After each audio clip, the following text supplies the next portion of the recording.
May gas na ba yan? Yeah! Konsi ng bayan, let's go!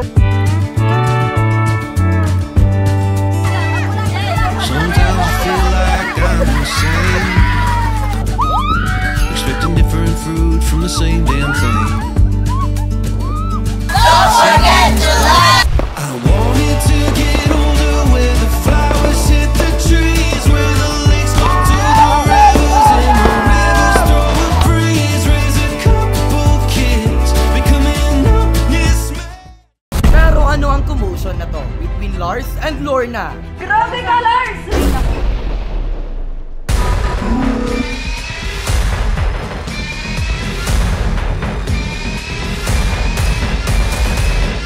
Dumating na ang results para sa makakasama sa beach trip. This is the final rankings. Okay, ito na yung district plus individual skills. Okay?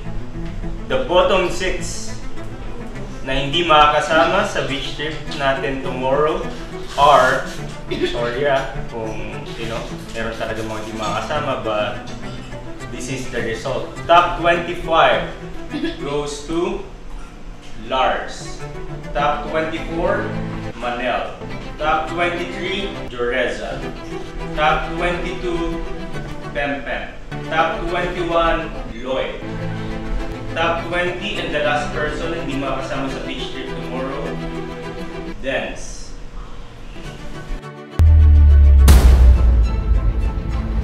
Pero ano ang commotion na to between Lars and Lorna? Grabe ka, Lars! Ay, naku. Grabe yung ugali mo! Sabi kasi nila, pasensya na, nasama ko sa ano. Nung humupa ang away, agad naman silang nag-grocery para bumili ng kailangan nila sa beach trip.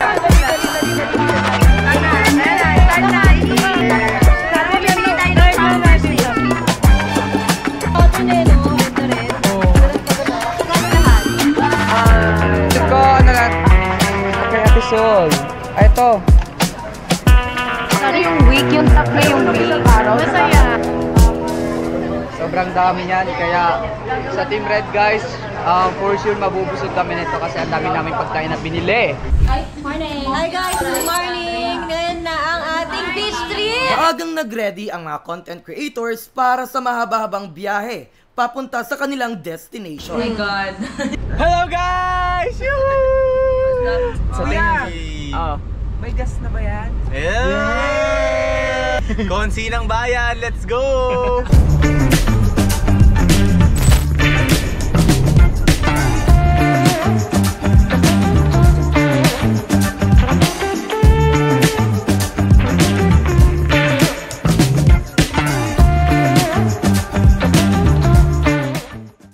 Stop the zombie sail, see how the main sails. At after a few hours, nakarating na rin sila sa Laluz Beach Resort. Let me go home, let me go home, let me go home. I wanna go home. I wanna go home. Why don't you let me go home? Well, I feel so break up. I wanna go home. I want to go home. Now I start the John B. sails. H-O-C, this is the house of love.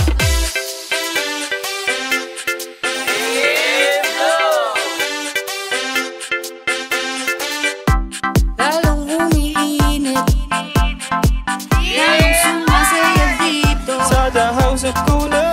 Pero hindi papayag syempre ang mga kasama sa beach trip na walang extreme sports na mangyari. This is a house of opportunities, we're living responsibilities. Lalong tumitindi, unang magpahuli, tayong lahat ay kasali. Ang pangarap ay abot kamay, hindi aayawan ng mga hamon ng buhay. Lalong umiinit, lalong na sumasaya pag-isa. Eto, panalo ako. Kaya ko mag-1 week. Love, love, love.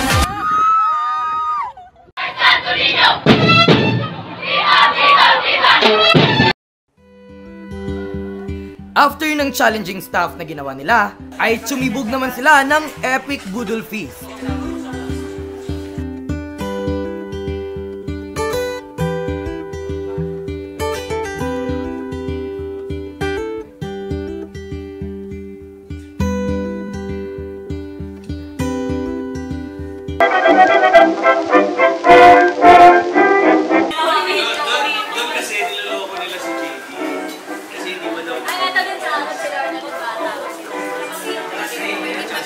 Hoy, kakapasok ko lang talaga, te.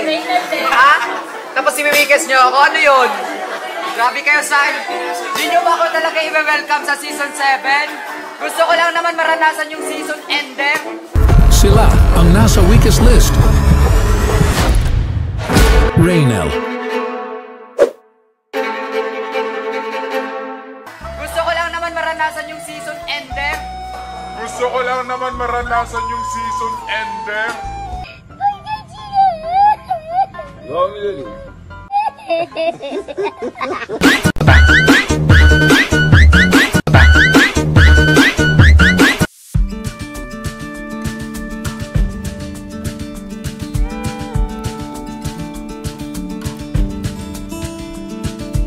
could find on through all these doors? Touring basement couches and living room floors.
From the same damn thing,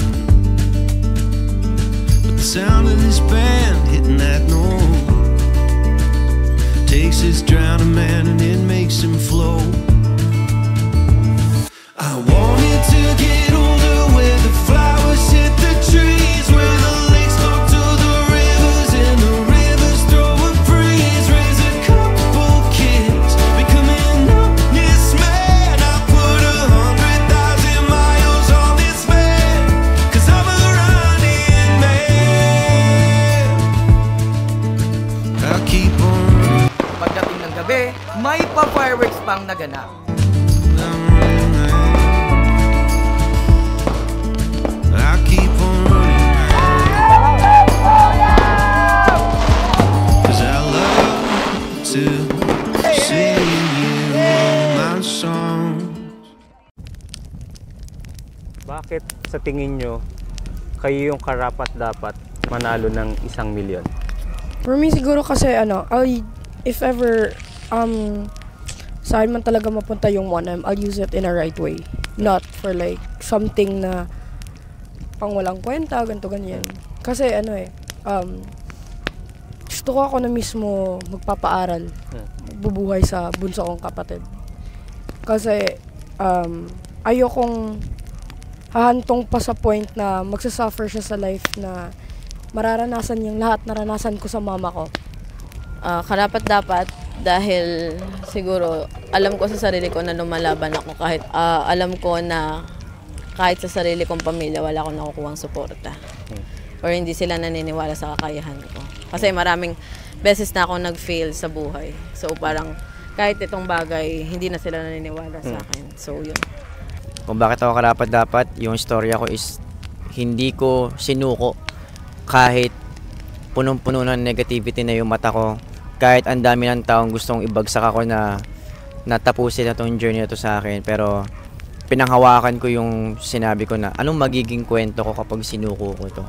Ang masasabi ko na karapat-dapat ako para sa 1 million prize ng Creator Showdown this season is because of my passion, my creativity, and how I work, how I do my work as a content creator.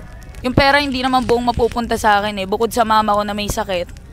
Papa kong tanggero na magbabagong buhay na pag napanalunan ko daw yung 1 milyon kasi gusto ko talaga ng buong pamilya, ayoko ng sirang pamilya nang dahil lang sa mga bisyo na yan. Or kung ano man yung misunderstanding is para sa SOGI bill ba yun ng LGBT. Plano ko talaga mag-ambag doon kasi part ako ng non-organization ng LGBT, QIA+ community. Pangalawa, sa mga orphanage. Pangatlo, para sa may mga mental illness. So yun. Kaya nilalaban ko tong 1 milyon. Madaming rason pero yun yung mga isa sa rason. Siguro kung ako man mananalo ng 1 million, uunahin ko yung bahay namin. Tsaka pangangailangan namin. Unang-una, hindi naman talaga ako pumasok sa House of Collab para sa 1 million. Nag-audition ako, wala pang 1 million. Gusto ko lang talagang ma-experience, mag-grow as a content creator. Pero if ever ako yung manalo ng 1 million, syempre unahin ko yung needs ng lola ko, yung health condition ng lola ko, syempre yung mga pangangailangan ng mga kapatid ko, and also sa bahay po. And sa mga homeless people, lalo sa mga matatanda. Nalaman kong may 1 milyon, na-motivate ako na naalala ko yung mga kapatid ko. Kasi yung 1 milyon na yon, kahit yung ibang tao, feel nila maliit lang yun para sa kanila, pero sobrang laki na yun para sa akin. Kasi, every time na naiisip ko palagi sa loob ng mansion na kailangan ko talagang ilaban yung 1 milyon para sa kapatid ko. Sa kapatid kong pulubi.